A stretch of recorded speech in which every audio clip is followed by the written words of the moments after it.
What's up guys, it's Patricia from tarantulaheaven.com. I make videos every single week for Tarantula Tuesdays, so if you're into that, please subscribe or keep coming back every Tuesday. And this right here is my Chilean rose hair, Miss Spidey. She is a beautiful old girl. She looks like she's making her way next to her water dish right now, so maybe she'll have a drink for you. It's always really cute when she does that. And I wanted to actually tell a really quick story about Spidey. I wanted to tell you guys because I've been receiving a lot of new comments about how beautiful she is and how much you love her, which totally touches my heart. But I wanted to tell kind of a sad story today about how I almost didn't choose her. I almost didn't get her. Now, this was many, many, many years ago. To my understanding, Grammostola Roseas are quite they're more difficult to get now. So I was really lucky in that when I did get interested in tarantulas, it was quite a few years ago, probably almost 10 years ago, and they were really easy to get at your regular pet store. I didn't even have to go to like an exotics pet store. I bought her straight from like a Monster Pets, and it was very cheap and it was very easy. You know, my process was pretty much calling up Monster Pets and asking them, do you have a Chilean rose hair? And they were like, yes. And so then I was on my way. It was so easy. And so obviously I was like a complete novice because I didn't know what I was doing. You know, if I could do that again, I wouldn't go to a pet store. I would probably go to a more specialized shop or an online breeder or something like that, just so that I could have more information about her. Because when I did get her, and this isn't always the case, many pet stores don't have employees that are very knowledgeable about exotic pets. They're just kind of there. And so the person that was helping me couldn't really tell me much about Spidey, couldn't tell me about how old she was. When was the last time she molted? Was she a boy or a girl? I originally took Spidey home with the understanding that she might be a boy, and then through my own research and talking to other tarantula owners, I realized that I definitely have a girl. And this has been confirmed by Spidey's very long lifespan. So I've had her for many years.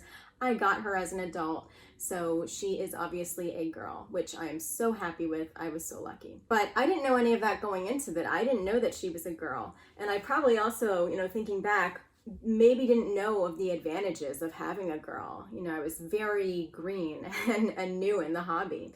Despite trying to do as much research as I could, I still didn't know a lot of things. And so when I got to the pet store, there were only 2 Chilean rose hairs. And actually, I think they were only the only 2 tarantulas in the store. So it wasn't like I really had a lot of options, but that was fine because I wanted a Chilean rose hair anyway. And I saw her, and she was quite big compared to the spider next to her. And I was actually more inclined to go for the tarantula next to her because it was a lot smaller, was being pretty calm actually. That tarantula was just kind of laying there. I was quite intimidated by Spidey because when I first saw her, not only was she much bigger than this other tarantula that they had, but also she was being quite active. And I was kind of worried about that, especially for my first tarantula. Like, I was ready to take it very, very slow. And so I was talking to the employee about, you know, what do you think that I should do? Or what would you suggest as far as getting a healthier tarantula? You know, I did give her a look over. I gave the other tarantula a look over and just wanted to make sure that I was getting a tarantula that was healthy. One that had, you know, body parts that worked and had full mobility and all that stuff. She's webbing. I don't know if you guys can see it, but it's really cute.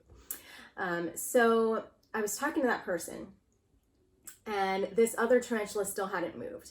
And so I think that the girl saw that I was a little bit concerned about the size, but she did give me something that I'm really glad I listened to. She said, you know, looking at Spidey, she was like, well, you know, if it's in between a tarantula that's active and then one that's not active and you're worried about the health, I suggest that you go with the tarantula that's moving around a little bit more because they might be healthier. I don't think that was really based on anything scientific that we know about tarantulas. You know, now that I'm a more experienced owner, I know that sometimes a tarantula moving around a lot can mean that it's under severe stress. And sometimes we know that pet stores don't have the best care for tarantulas. And so, you know, maybe she was uncomfortable in her enclosure. And so I thought that over, you know, I was like, okay, well, this tarantula is moving around. Obviously, they have a lot of energy. They're strong. I can see that all of their legs can move and all of that. And so, you know, I did. I was like, okay, you know what? I think I'm leaning more towards this. And then the girl said, would you like to hold her? And my heart stopped and my breath like caught in my chest. I was like, okay. And I really didn't feel very sure of myself at all. And what happened next was actually pretty dangerous. She took Spidey right out of the cage and we held Spidey above the ground, which I would never do now. It was so unsafe. The whole time I was just worried that she was gonna bolt or fall or something. Because, you know, all those pet store floors, they're pretty much vinyl and they're hard surfaces. And we weren't on a table or anything. We were holding Spidey several feet above the ground. Very dangerous, don't ever do that.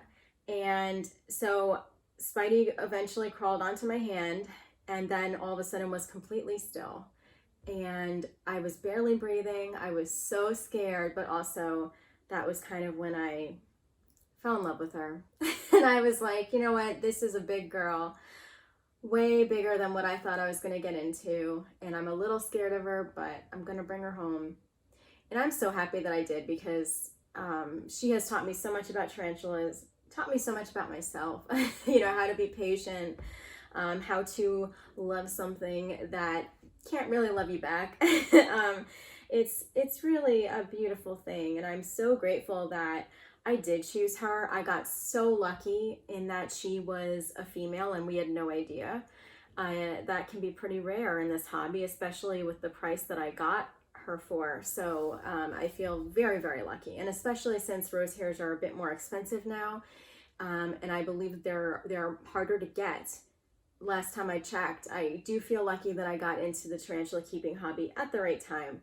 And she is just so special and so sweet. And I'm just thankful how things had worked out because, you know, if I hadn't had Spidey, she has been a great tarantula. She helped me become so fascinated, which has led to this channel and many of my other tarantula projects and my website and all this stuff. So it's also helped me meet tons of you. So that's been amazing. So Spidey is the girl that started it all. And, you know, I just don't know if we would be here if I had chosen the other tarantula. I think Spidey has some very interesting character, and it's definitely intrigued me enough to keep wanting to be involved in this hobby. So I am grateful that I, you know, kind of was willing to be a little bit brave and get a big, scary tarantula to me at that time anyway. But anyway, I hope that explains a little bit about how lucky I feel to be Spidey's spider mom. Maybe if any of you are thinking about getting into tarantula keeping but are still intimidated by the whole thing, I want you to know that's really normal. That is exactly how I felt. And, you know, I am not somebody who handles my tarantulas, so that fear for me is still there, and I don't think it's necessary for me to be doing that. But you can really be enriched in this hobby and find this hobby rewarding. Even if you feel a little bit intimidated at first, you may not always feel that way. And you can even be rewarded in this hobby if you don't handle your tarantulas and if you just put them for display, if you just want to observe them. That is a completely valid way to be in this hobby. So don't get caught up in all of that, you know, that ego stuff that sometimes we see in the tarantula groups. But anyway, I wanted to give you guys a little story. I've never told that story before because I was just feeling really grateful for Spidey lately. And, you know, sometimes in the back of my head, I was like, can't believe I almost didn't pick you, Spidey. You know, I would not have you any other way. So I wanted to say thank you to Miss Spidey, who's making a web over here. It's so adorable. And I will talk to you guys later. Take care. Bye-bye.